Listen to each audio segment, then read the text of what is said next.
Les événements relatés ici se sont déroulés le 12 juillet 1998 dans un tribunal de la ville de San Diego en Californie, États-Unis. Par respect pour la vie privée des intervenants, tous leurs patronymes ont été remplacés par de faux noms. Ainsi donc, le 12 juillet 1998 a eu lieu le procès de John Fargo, accusé de multiples meurtres. En effet, entre 1987 et 1997, il se serait rendu coupable de la mort de 13 personnes, dont 3 enfants. Lorsqu'il a été arrêté, il se trouvait dans une maison voisine à celle où s'était récemment produit le meurtre de toute une famille, maison à laquelle il avait déjà commencé à mettre le feu.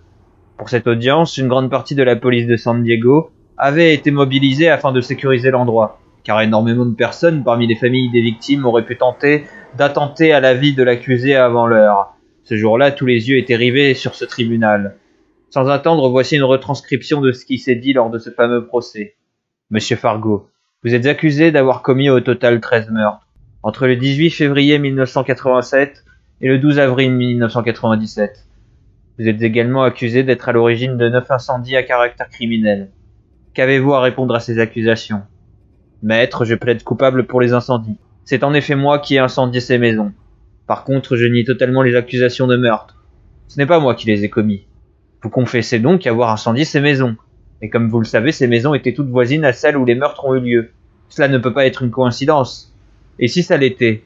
C'est tout à fait possible, et sauf erreur de ma part, vous n'avez aucune preuve me reliant au meurtre. Maître, je pense que vous avez mieux à faire que d'être ici à m'accabler de faits que je n'ai pas perpétrés. Monsieur Fargo, je suis ici pour faire mon travail. J'ai d'ailleurs des documents qui attestent d'un évident lien entre ces crimes et vous. Le 18 février 1987, un couple est tué dans sa maison de Los Angeles. Or, la maison voisine avait pris feu quelques minutes avant les faits. Sur place, nous avons retrouvé vos empreintes sur la boîte aux lettres. Est-ce là une coïncidence, monsieur Fargo? Eh bien, le 24 juin 1989, toute une famille trouvait démembrée dans leur maison de Sacramento. Quelques minutes avant, la maison de leur voisin avait été incendiée. Une nouvelle fois, vos empreintes ont été retrouvées sur place. Encore une coïncidence? Mais le 1er novembre 1990, à San Francisco, une femme est trouvée morte à son domicile. Elle avait été éventrée. Devinez quelle maison a été incendiée quelques minutes plus tôt? Et quelles empreintes ont été relevées cette fois encore? Voulez-vous que je continue la liste des coïncidences, monsieur Fargo? Très bien, mais cela ne constitue toujours pas la preuve formelle que je suis à l'origine de tous ces meurtres. Comme je l'ai déjà dit, je suis sûr que vous avez mieux à faire que d'être ici à m'accuser sans preuve plus tangible. Vous pourriez être avec votre famille, par exemple. Ne vous moquez pas de nous, monsieur Fargo. Ces coïncidences suffisent amplement à vous lier au meurtre. Je vous conseille de coopérer. Si vous nous dites la vérité sur ces meurtres, peut-être que vous ne serez pas condamné à mort et coûterez simplement de la réclusion à perpétuité.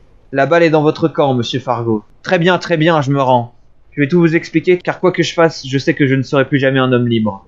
Vous avez raison, ce ne sont pas des coïncidences. Mais je continue à le clamer. Je n'ai tué personne. Vous êtes donc complice? Je ne peux le nier.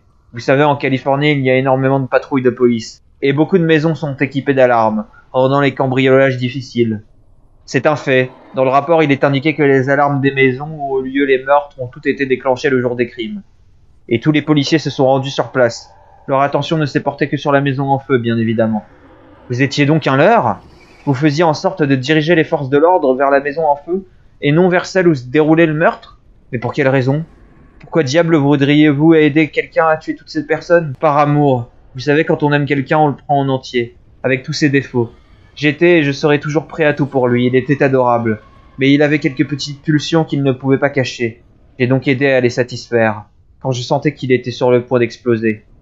Vous avez donc allumé ces feux pour distraire les forces de l'ordre pendant que votre amant massacrait de pauvres innocents dans la maison d'à côté? Vous êtes complètement fou. Fou d'amour, oui. De plus, vous irez au mieux en prison pour le reste de vos jours, alors que votre amant se promène toujours librement dehors. Savez-vous où il pourrait se trouver? J'ai ma petite idée, oui. Eh bien, disons que mon ultime acte d'amour s'achève maintenant. Vous savez que la plus grande partie de la police de San Diego se trouve ici aujourd'hui, n'est-ce pas? Et alors? Je vous l'avais dit, maître. Vous avez mieux à faire que d'être ici aujourd'hui. Je vous l'ai répété. L'avocat était alors devenu livide et s'était précipité hors de la salle pour téléphoner à sa famille. Peine perdue car on a su plus tard qu'elle avait été tuée pendant le procès. John Fargo a été condamné à perpétuité pour sa complicité lors des meurtres commis par son amant, qui n'a jamais été retrouvé. Il a finalement été assassiné en prison par le frère d'une des victimes, quelques années plus tard.